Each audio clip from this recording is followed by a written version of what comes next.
Halo teman-teman, kembali lagi bersama Sarjana Pintu. Gimana kabar kalian hari ini? Semoga kabar kalian baik-baik saja cuy. Seperti biasa, di siang yang mantap ini gue bakal nemenin kalian dengan membahas alur cerita dari sebuah film yang diangkat berdasarkan kisah nyata, di mana film ini berjudul The Impossible yang dirilis tahun 2012. Film yang ditayangkan perdana di Toronto International Film Festival ini mengisahkan tentang kejadian tsunami yang terjadi di kawasan Asia Tenggara pada tahun 2004 silam, di mana tsunami dahsyat ini meluluhlantakan beberapa negara ASEAN seperti Indonesia, Malaysia, dan masih banyak lagi cuy.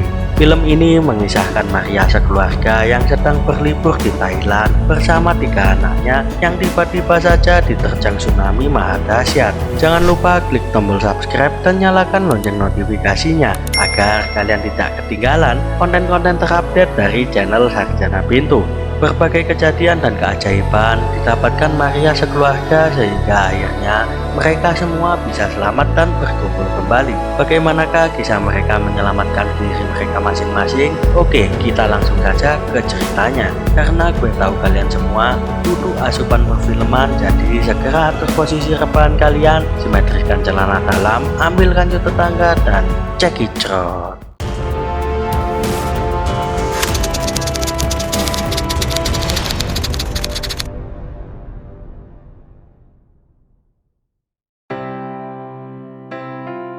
Di awal film kita diperlihatkan pada bulan Desember tahun 2004 tercatat bencana tsunami terjadi di beberapa negara Asia Tenggara. Ini merupakan tsunami paling mematikan yang pernah terjadi sepanjang sejarah. Tak terhitung berapa ribu jumlah keluarga yang meninggal dan menghilang dalam bencana dahsyat ini. Dan kali ini kita akan menceritakan salah satu keluarga dari korban tsunami tersebut, di mana kisah ini adalah kisah nyata sebuah keluarga bahagia dengan 3 orang anak yang sedang dalam perjalanan menuju Thailand untuk berlibur, di mana ketiga anak mereka bernama Lukas, Thomas, dan juga Simon.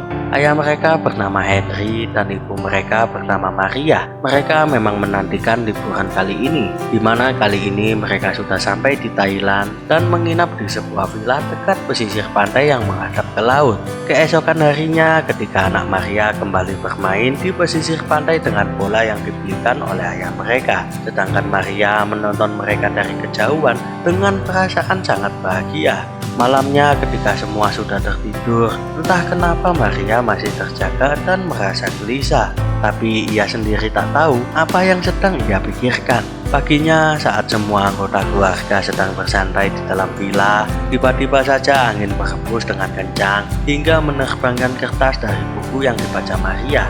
Lalu sesaat kemudian getaran mulai terasa dan dari arah laut tiba-tiba saja air dengan gelombang yang sangat tinggi menerjang apapun yang ada di hadapannya. Mengetahui ombak yang sudah datang mendekat, Henry yang sedang bermain bola di kolam renang langsung saja menggendong kedua anaknya. Sang anak yaitu Lukas memutuskan untuk menjeburkan diri ke kolam renang. Sedangkan Maria hanya bisa memejamkan mata menanti gelombang air yang dahsyat tersebut menerpa pada dirinya. Sang anak Lukas juga terpontang-panting di dalam air dan terhanyut lewat di depan Maria. Tanpa pikir panjang, Maria pun langsung berusaha mengejar untuk menolong Lukas. Keadaan yang sangat mendebarkan pun terjadi, di mana air dan gelombang yang dahsyat menghanyutkan mereka berdua. Ibu dan anak ini terus saja berusaha untuk menggapai satu sama lain. Namun usaha tersebut sia-sia karena air terlalu deras dan menyulitkan mereka berdua.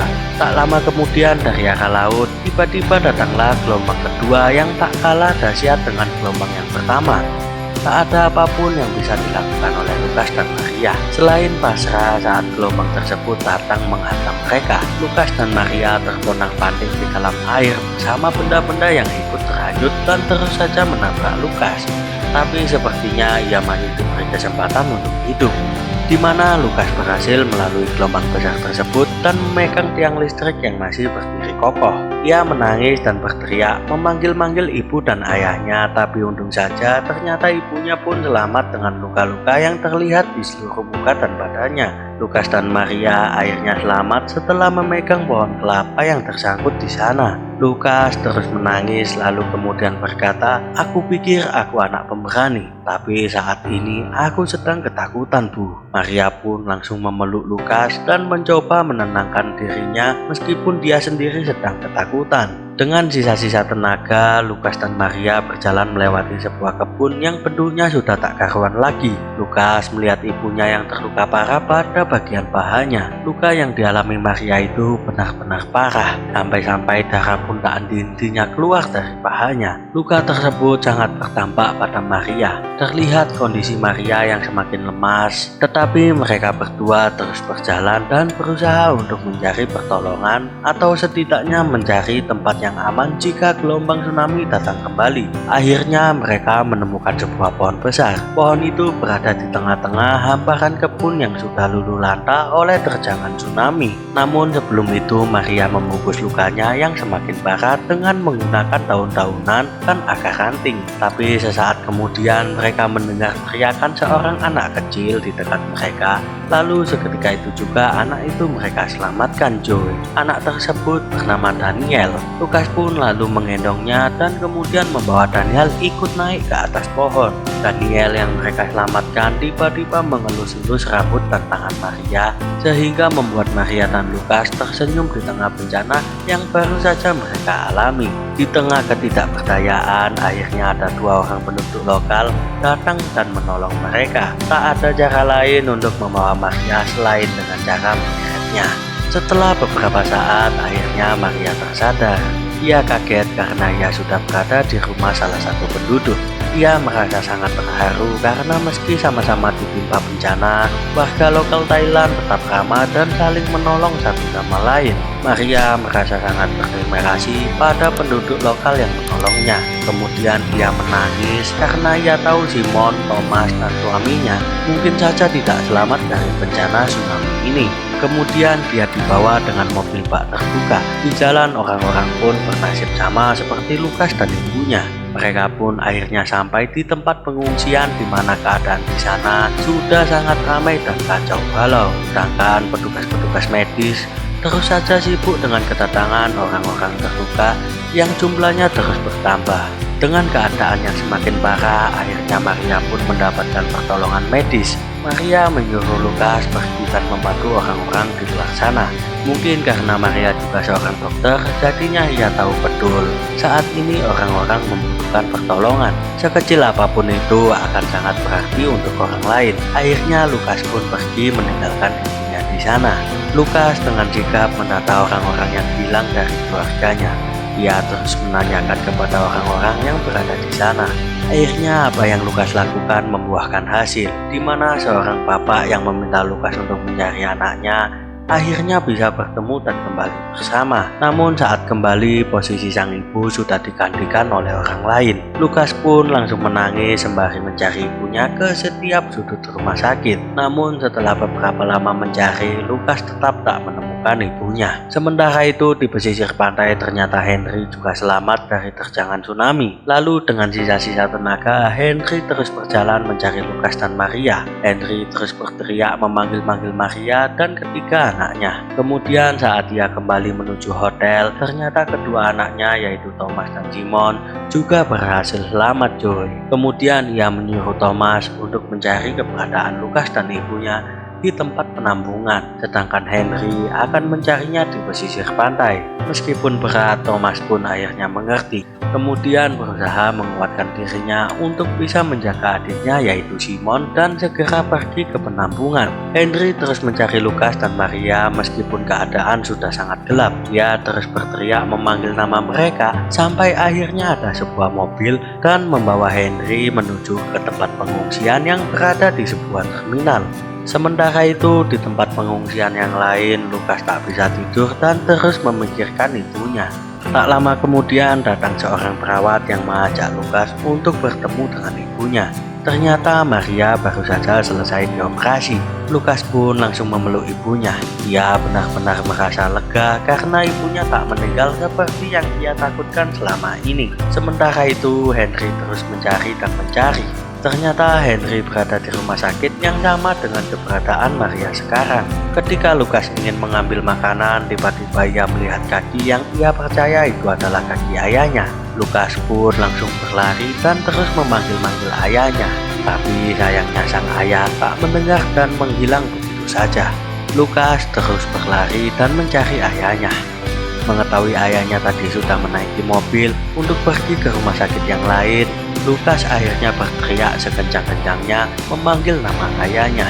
Namun tiba-tiba dari belakang ada kedua adiknya dan langsung berlari menghampiri Lukas. Mereka terus berteriak sampai mereka akhirnya memeluk satu sama lain. Sungguh situasi yang sangat mengharukan. Tak lama kemudian ayahnya datang dari belakang menghampiri mereka dan langsung memeluk Lukas. Mereka akhirnya bisa berkumpul kembali.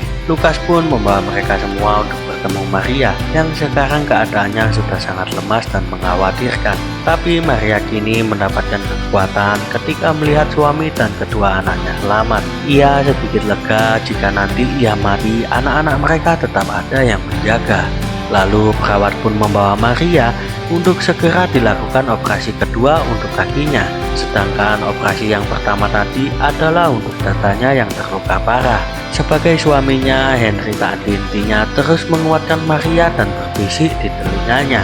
Kemudian operasi pun akhirnya dilakukan. Di luar, Lukas terus berharap agar ibunya bisa sembuh. Ia menunggu ibunya di luar bersama ayah dan kedua adiknya. Tak ada apapun yang ia inginkan di dunia ini, kecuali keselamatan ibunya. Ketika operasi berlangsung dan dalam keadaan tidak sadar, Maria tiba-tiba berada kembali di hotel dan menyaksikan kembali ketika tsunami itu datang dan membawa dirinya terpontang-panting tak karuan. Maria tahu saat itu ia pasti akan mati. Di depannya pun sudah banyak mayat tenggelam. Tapi sesaat kemudian pelan-pelan ia mengapung dan akhirnya selamat. Lalu paginya saat Lukas terbangun, sang ayah mengatakan kalau ibunya selamat dan berhasil melewati masa kritisnya. Beberapa saat kemudian, seseorang dari pihak asuransi Henry pun datang untuk segera membantu Henry. Singkat cerita, Maria sudah di dalam pesawat beserta ketiga anak dan suaminya. Lukas memeluk ibunya dahulu sebelum pesawat lepas landas. Ia tahu apa yang sudah terjadi terhadap mereka berdua benar-benar tak akan terlupakan sampai kapanpun. Lalu pesawat lepas landas membawa mereka ke tempat yang lebih aman untuk pengobatan Maria. Pelan-pelan Maria pun menangis, tapi itu bukanlah tangisan kesedihan, melainkan tangisan bahagia karena seluruh anggota keluarganya bisa kembali bersama. Meskipun tsunami dahsyat sudah menghantam semua orang yang berada di pantai tersebut. Lalu film pun tamat, Joy. Ending yang mengharukan sekali. Film ini adalah kisah nyata dari salah satu keluarga yang selamat dari kejadian mega tsunami tahun 2004 di Thailand yang juga terjadi di Aceh, Indonesia. Mari kita berdoa untuk seluruh korban tsunami yang terjadi di tahun 2004. Film ini adalah kisah nyata dari salah satu keluarga yang selamat dari kejadian mega tsunami tahun 2004 di Thailand yang juga terjadi di Aceh, Indonesia. Mari kita berdoa untuk seluruh korban tsunami yang terjadi di tahun 2004 lalu. Semoga kedepannya tidak ada lagi bencana tsunami yang lain. Amin. Pesan dan kesan yang bisa kita ambil dari film ini ialah kita harus selalu berusaha kuat dan tegar menjalani setiap takdir yang ditetapkan oleh Tuhan untuk hidup kita. Entah itu sebuah bencana, kemalangan, bahkan sebuah keajaiban. Tuhan hanya meminta kita berusaha dan terus berusaha dalam menjalaninya, cuy. Mungkin segitu saja guys pembahasan kita kali ini. Jangan lupa klik tombol subscribe dan nyalakan lonceng notifikasinya agar kalian tidak ketinggalan konten-konten terupdate dari channel Sarjana Pintu. Akhir kata, gue pamit, salam pintu untuk calon sarjana. Thank you for watching this video and see you in the next video. Ciao.